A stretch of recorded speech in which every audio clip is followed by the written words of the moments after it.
आज हम देखने वाले हैं कारक। कारक कारक यानी क्या? संज्ञा या सर्वनाम के जिस रूप से अन्य शब्दों के साथ उसका संबंध दिखाया जाता है उसे कारक कहते हैं। क्या कहते हैं? कारक। क्या कहते हैं? उसे कारक कहते हैं। फिर से दोहरा रहा हूं, संज्ञा या सर्वनाम के जिस रूप से वाक्य के अन्य शब्दों के साथ उसका संबंध दिखाया जाता है उसे कारक कहते हैं।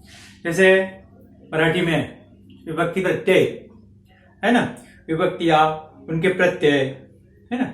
अभी वैसे ही हिंदी में ना, मराठी में लाते लानाते, वैसे हिंदी में भी विभक्तियां है, कारक है। तो अभी कारक और विभक्ति क्या? संज्ञा अथवा सर्वनाम के जिस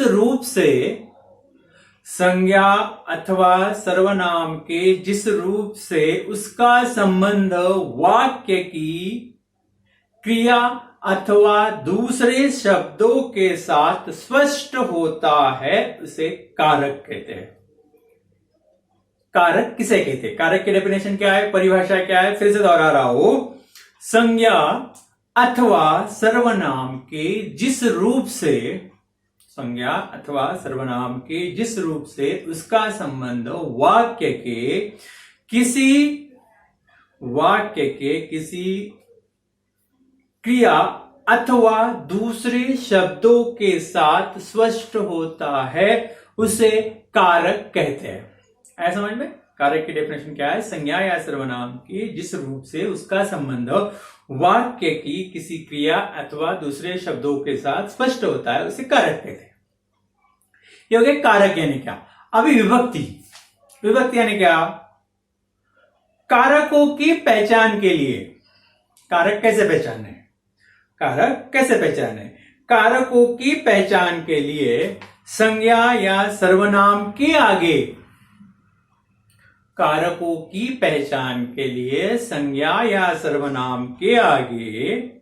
क्या करते हैं? संज्ञा या सर्वनाम के आगे जो प्रत्यय लगाए जाते हैं।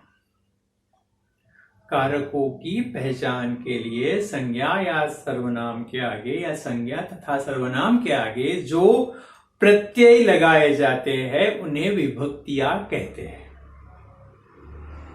मराठी में प्रत्यय, हिंदी में विभक्तियां कहते हैं। तो अभी ये आपको स्पष्ट हो गया कारक यानी क्या, विभक्ति यानी क्या। कारक यानी क्या और विभक्ति यानी क्या। अभी कारकों के 8 भेद है। कितने? 8 भेद है। 5 और 3 कितने भेद है? 8 भेद है। कौन से भेद है? पहला कर्ता कारक। कौन सा? ये है कर्ता कारक। हमने चार्ट बनाया है, देखिए कारकों के नाम, ये इसमें क्या है? कारकों के नाम। यहां पर लगने वाली विभक्तियां जो प्रत्यय कहते हैं, लगने वाली विभक्तियां। और कारकों के लक्षण मीन्स कारक को कैसे पहचाने, कौन सा कारक है, कैसे पहचानना है, इसके लिए उसके लक्षण। अभी कितने कारक है बताया मैंने? 8 कारक है। पहला कर्ता कारक, दूसरा है कर्म कारक। कौन सा? कर्म कारक। तीसरा है करण कारक। चौथा है संप्रदान कारक।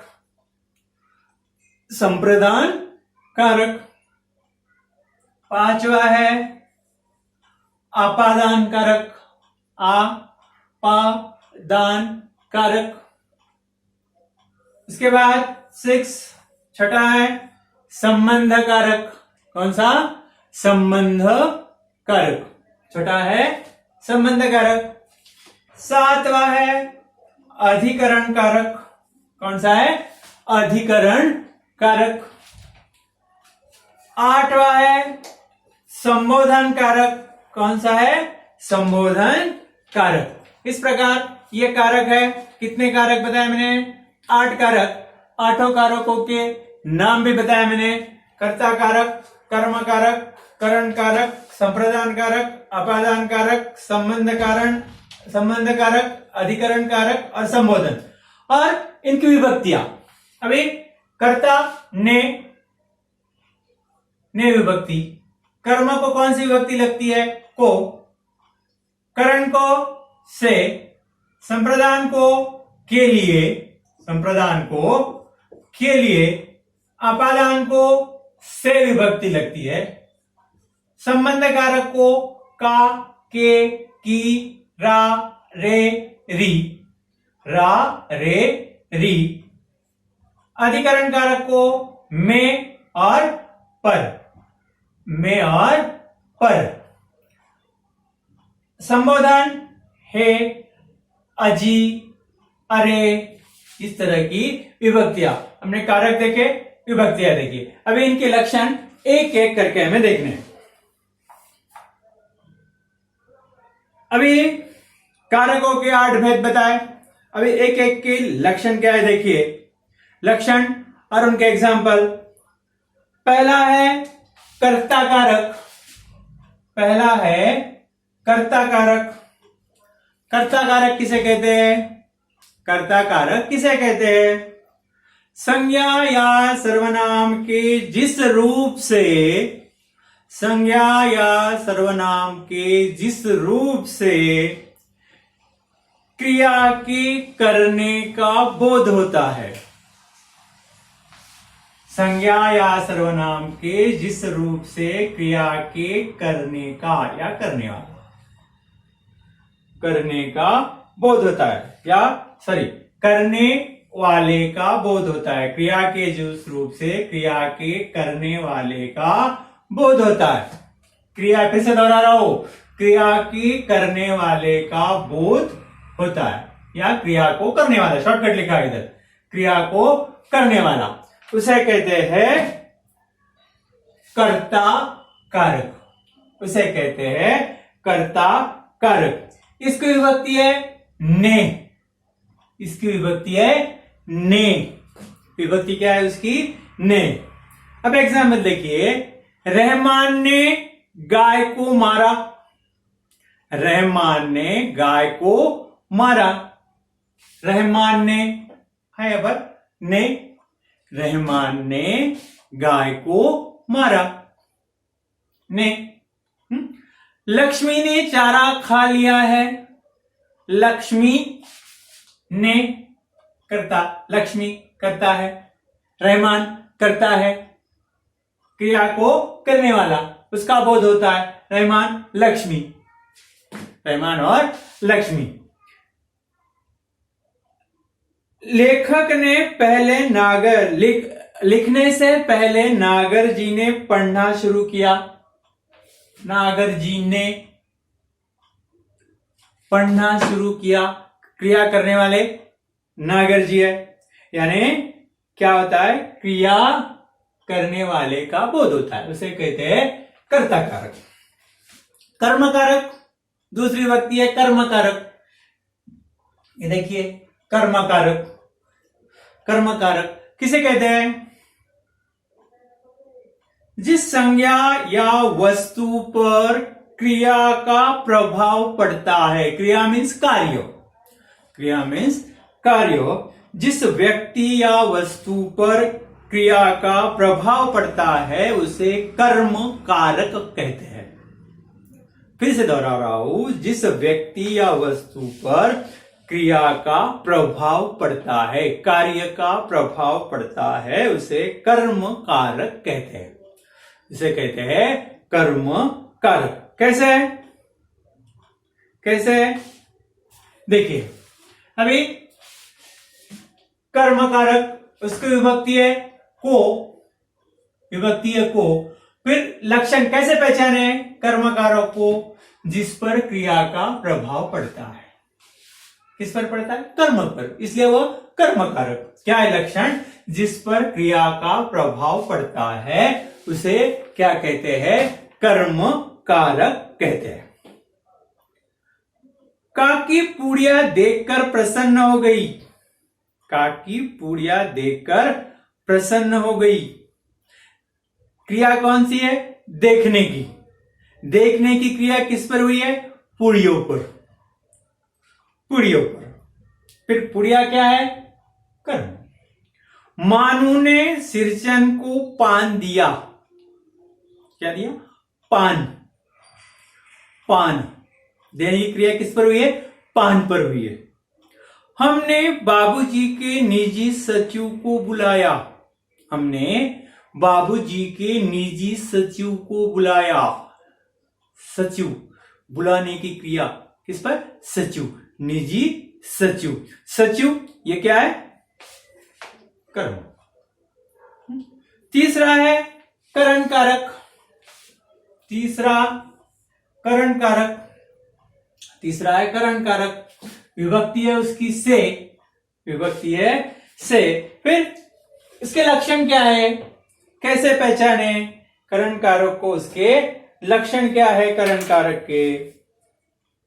संज्ञा का जो रूप, संज्ञा का जो रूप क्रिया का साधन हो। क्रिया मीन्स क्या बताया? कार्य। संज्ञा का जो रूप क्रिया का साधन हो, कार्य का साधन हो, उसे क्या कहते हैं? करण कारक। उसे कहते हैं करण कारक। क्रिया के साधन के अर्थ में। क्रिया के साधन के अर्थ में। चार्ट बहुत ही इंपॉर्टेंट है। क्रिया के साधन के अर्थ में। संज्ञा के जिस रूप से क्रिया के साधन हो, या संज्ञा का जो रूप क्रिया का साधन हो, उसे क्या कहते हैं? करण कारक। क्रिया के साधन के अर्थ में। अभी देखिए एग्जांपल क्या बताया उसका। ये क्या है? विभक्ति से। सिरचन ने कुश से आसानी बनाई। कुश से आसानी बनाई। साधन कुश से। कुश से। किससे? कुश से बनाई। कुश मीन्स क्या? वो घास आती है। कुश से आसानी बनाई। चाहे जिस मालिन से पंखुड़ियों को रिश्ते जोड़े। चाहे जिस मालिन से मेरी पंखुड़ियों के रिश्ते जोड़े। साधन कौन सा है? मालिन। किसके जरिए? मालिन के जरिए। साधन कौन सा है? मालिन से। से विभक्ति। से विभक्ति। हम इम्पला गाड़ी से मित्र के घर गए। साधन कौन सा है जाने का? इम्पला गाड़ी। गाड़ी वो कोई भी कंपनी, इम्पला छोड़ दो, कोई भी कंपनी, लेकिन मेन क्या है उसका? साधन क्या है? गाड़ी। हम इम्पला गाड़ी से दोस्त के घर गए, मित्र के घर गए। दोस्त के घर गए। कैसे गए? से। गाड़ी से। क्रिया के साधन के अर्थ में। फोर्थ है संप्रदान कारक। संप्रदान कारक विभक्तियां है का, के लिए। का और के लिए। का और के लिए। अभी देखिए क्या डेफिनेशन। संप्रदान का पहले तो अर्थ है देना। संप्रदान का अर्थ है देना। जिसे कुछ दिया जाए। जिसे कुछ दिया जाए या जिसके लिए क्रिया की जाए। अर्थ है देना। जिसे कुछ दिया जाए, जिसके लिए कार्य किया जाए, उसे संप्रदान कारक कहते हैं। क्या कहते हैं? संप्रदान कारक कहते हैं। का या के लिए। का या के लिए। एग्जाम्पल देखिए। करामत गाय के लिए सानी तैयार करने लगा। के लिए। करामत गाय के लिए सानी तैयार करने लगा। जिसके लिए क्रिया की जाती है। लक्षण है। जिसके लिए क्रिया की जाती है। किसका लक्षण है? संप्रदान कारक का लक्षण है, जिसके लिए क्रिया की जाती है। अभी देखिए एग्जाम्पल बताया, गाय करामत, गाय के लिए सानी तैयार करने लगा, के लिए। सिरचन ने मानू के लिए नए डिजाइन की चीक बनाई या चीके बनाई, अनेक वचन है। सिरचन ने मानू के लिए नए डिजाइन की चीके बनाई, के लिए, है ना, के लिए। लाडली काकी के लिए पुड़िया लाई, के लिए, काकी के लिए पुड़िया लाई, के लिए है, इसलिए संप्रदान कारक। फिफ्थ है अपादान कारक। अपादान कारक विभक्ति है से, विभक्ति है से। क्या है लक्षण? फिर इसके लक्षण कौन से? संज्ञा या सर्वनाम के जिस रूप से वस्तु के दूर हटने का बोध होता है, दूर हटने का या अलग होने का, जिसे वस्तु के अलग होने का या दूर होने का, दूर हटने का या दूर होने का बोध होता है, उसे कहते हैं संप्रदान कारक। इंदौर से हम गोवा गए, इंदौर से हम गोवा गए, यहां से वहां गए, अलग हुए कि नहीं? इंदौर से हम गोवा गए, लक्षण है किसी वस्तु से अलग होना, अलगाव। इंदौर से हम गोवा गए, इंदौर से अलग होकर गोवा गए। पाठशाला से घर 2 किलोमीटर दूर है। गौशाला घर से 2 किलोमीटर दूर है, अलगाव है, अलगाव है, घर से। गंगोत्री से, गंगा गंगोत्री से निकलती है, वहां से निकलकर अलग होती है, गंगोत्री से, अलगाव है, से, से। अब ये संबंध कारक 6, संबंध कारक, संबंध कारक, संबंध कारक विभक्ति है का, के, की, रा, रे, री, का, के, की, रा, रे, री। लक्षण क्या है उसके? अन्य शब्द के साथ संबंध का बोध कराता है। लक्षण है अन्य शब्द के साथ संबंध का बोध कराता है। फिर संज्ञा के जिस रूप से, संज्ञा के जिस रूप से किसी व्यक्ति या वस्तु का, संज्ञा के जिस रूप से किसी व्यक्ति या वस्तु का दूसरे व्यक्ति या वस्तु से संबंध प्रकट होता है, उसे संबंध कारक कहते हैं। फिर से दोहरा रहा हूं, संज्ञा के जिस रूप से, संज्ञा के जिस रूप से किसी व्यक्ति या वस्तु का दूसरे वस्तु या व्यक्ति के साथ संबंध प्रकट होता है, उसे संबंध कारक कहते हैं। का, के, की, रा, रे, री। मानू का दुल्हा इधर आ रहा है। का किसका दुल्हा है? मानू का है। मानू का संबंध दुल्हे के साथ है। लक्ष्मी ज्ञान सिंह की निशानी है। की, की। नेत्रहीनों के चमत्कार हमने बहुत देखे। नेत्रहीनों के चमत्कार हमने बहुत देखे। नेक्स्ट, अधिकरण कारक। 7th अधिकरण कारक विभक्तियां है में, पर, में और पर, में और पर। लक्षण क्या है इसके? क्रिया के आधार पर अर्थ में, क्रिया के आधार पर अर्थ में इसका प्रयोग होता है।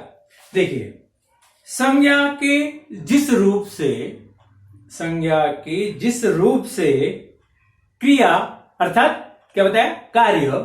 संज्ञा के जिस रूप से क्रिया के आधार का बोध होता है, कार्य के आधार का बोध होता है, उसे अधिकरण कारक कहते हैं। संज्ञा के जिस रूप से क्रिया के आधार पर बोध होता है उसे कहते हैं अधिकरण कारक। अखबार में समाचार छपा। अखबार में समाचार छपा। में अखबार में समाचार छपा। सिरचन छत पर गया। पर सिरचन छत पर गया। दिल्ली शहर में एक घर ढूंढ रहा हूं। शहर में दिल्ली शहर में एक घर ढूंढ रहा हूं। में अभी लास्ट है संबोधन कारक। संबोधन कारक विभक्तियां है हे, अजी, अरे। हे, अजी, अरे। लक्षण क्या है? किसी को पुकारने के अर्थ में, किसी को बुलाने के अर्थ में, पुकारने के अर्थ में, बुलाने के अर्थ में। देखिए, संज्ञा की जिस रूप से किसी को पुकारा जाए, संज्ञा के जिस रूप से किसी को पुकारा जाए अथवा चेतावनी दी जाए, अथवा चेतावनी दी जाए, उसे संबंध बोधक कारक कहते हैं। उसे संबंध बोधक कारक कहते हैं। फिर से, संज्ञा के जिस रूप से किसी को पुकारा जाए अथवा चेतावनी दी जाए उसे संबंध बोधक कारक कहते हैं। इसके लिए अरे, हे, अजी, वाह आदि है, इन शब्दों का प्रयोग होता है, ये विभक्तियां लगाई जाती है। और ये जो है ये विस्मयादि बोधक अव्यय होते हैं। किसके? ये संबंध बोधक है। देखो नीचे लिखा है ये यहां पर, ये यहां पर है। संबंध बोधक क्या है? अव्यय होते हैं। देखिए, ये विभक्तियां नहीं अपितु विभक्तियां, उसके साथ साथ सिर्फ विभक्तियां ही नहीं है अपितु परंतु विस्मयादि बोधक अव्यय है। इसका प्रयोग विभक्तियों के बदले संज्ञा के पहले किया जाता है। हे, अजी, अरे, इसका संबंध यहां पर है लास्ट के लिए। अरे प्रेमा, जरा पान तो भिजवाना। अरे संज्ञा से पहले, प्रेमा संज्ञा है, उसके पहले अरे प्रेमा जरा पान तो भिजवाना। हे ईश्वर मुझे शक्ति दो। हे ईश्वर मुझे शक्ति दो। भगवान को पुकारा है, हे ईश्वर मुझे शक्ति दो। वाह तुमने तो कमाल कर दिया। वाह तुमने तो कमाल कर दिया। यहां पर वाह भी आ सकता है। वाह तुमने तो कमाल कर दिया। अभी वाह, अरे, हे, अजी, ये क्या है? सब विस्मयादि बोधक अव्यय है। ये क्या है? विस्मयादि बोधक अव्यय है। थोड़े एग्जाम्पल देखते हैं 8-10। अभी आपको किस तरह सवाल आ सकता है? निम्नलिखित वाक्यों में प्रयुक्त कारक पहचान कर उनके भेद लिखिए।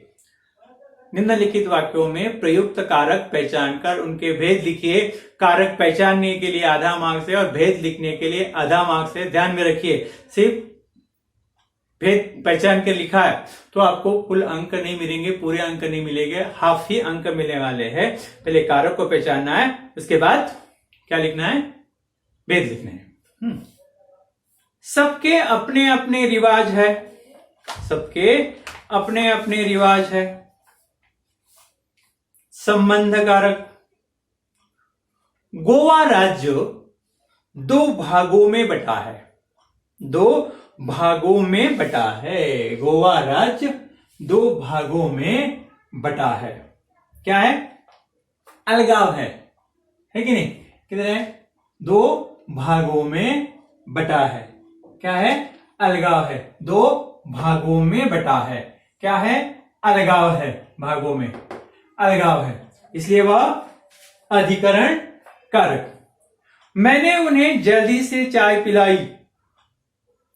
मैंने, ने, क्रिया को करने, किसने पिलाई?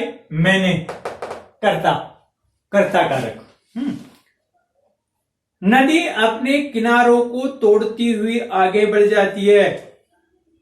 किनारों को तोड़ती हुई आगे बढ़ जाती है। को, जिस पर क्रिया का प्रभाव पड़ता है, को क्या है? कर्म कारक। ईश्वर की प्राप्ति आसानी से नहीं होती है, आसानी से नहीं होती है। कौन सा आएगा? आसानी से नहीं होती है, करण कारक से। एक बच्चा कुर्सी पर चढ़ा तो दूसरा नाचने लगा। एक बच्चा कुर्सी पर चढ़ा तो दूसरा नाचने लगा, पर अधिकरण कारक। तकिए से रुई नीचे गिर रही थी, से। तकिए से रुई नीचे गिर रही थी, से। मानू फूट फूट कर रो रही थी, मानू। कौन रो रही थी? मानू। कौन सा है? कर्ता कारक। छोटी छोटी नदियां वर्षा के जल से भर जाती है, कि वर्षा के जल से भर जाती है, के संप्रदान कारक। बहन महिलाओं को संगीत की शिक्षा दे। बहन किसे? महिलाओं को कर्म कारक। हे दयामय भगवान मुझे क्षमा करो, हे दयामय भगवान, हे कौन सा है? संबोधन कारक। कम्बक ने कितनी बेरहमी से मारा है, कितनी बेरहमी से मारा है, से करण कारक। कितनी बेरहमी से मारा है, करण कारक। गुलामी की प्रथा संसार भर में हजारों वर्षों तक चलती रही। गुलामी की प्रथा संसार में हजारों वर्षों तक चलती रही। किसमें? में अधिकरण कारक। सिरचन ने जीभ को दांत से काटकर दोनों हाथ जोड़ दिए। सिरचन ने कर्ता कारक। सिरचन ने दोनों हाथ जोड़कर, दोनों हाथों से सिरचन ने जीभ को दोनों दांत से काटकर दोनों हाथ जोड़ दिए, कर्ता। आश्रम का विज्ञापन अखबार में नहीं दिया जाए, अखबार में नहीं दिया जाए, अखबार में नहीं दिया जाए, अखबार में नहीं दिया जाए। कौन सा है? अधिकरण कारक। प्रेरणा का सूक्ष्म प्रभाव होता है, प्रेरणा का सूक्ष्म प्रभाव होता है, का संबंध कारक। प्रेरणा का सूक्ष्म प्रभाव होता है, कौन सा है? संबंध कारक। वह किसी को किसी प्रकार की कमी नहीं होने देती, वह किसी को किसी प्रकार की कमी नहीं होने देती, को कौन सा है? कर्म कारक। वह किसी को किसी प्रकार की कमी नहीं होने देती, कर्म कारक। उसने लक्ष्मी के माथे पर हाथ फेरा। उसने लक्ष्मी के माथे पर हाथ फेरा। उसने लक्ष्मी के माथे पर हाथ फेरा, पर। उसने लक्ष्मी के माथे पर हाथ फेरा, पर अधिकरण कारक। उसने लक्ष्मी के माथे पर हाथ फेरा, पर अधिकरण कारक। गोवा की मांडवी नदी वर्ष भर पानी से भरी रहती है। गोवा की मांडवी नदी वर्ष भर पानी से भरी रहती है। बोलो, गोवा की मांडवी नदी वर्ष भर पानी से भरी रहती है, पानी से भरी रहती है। कौन सा आएगा? से कहां पर है? करण कारक। इस तरह से हमने आज क्या देखा? कारक। आज देखा है कारक। कारक, इसके बाद कारक, कारक और विभक्ति। कारक का नाम दिया है, विभक्ति है। ये जो चार्ट है आपको लर्न करना ही है। जब तक आप बाय हार्ट नहीं होता है तब तक ये लिखना मुश्किल है। कर्ता ने कर्म को करण से, संप्रदान का की लिए, इस तरह से अपादान से, संबंध काकी के, इस तरह से पूरा ये चार्ट जो है ये और ये इतना आपको लर्न करना है, तो ये आप 1 अंक पा सकते हो। ध्यान में रखिए।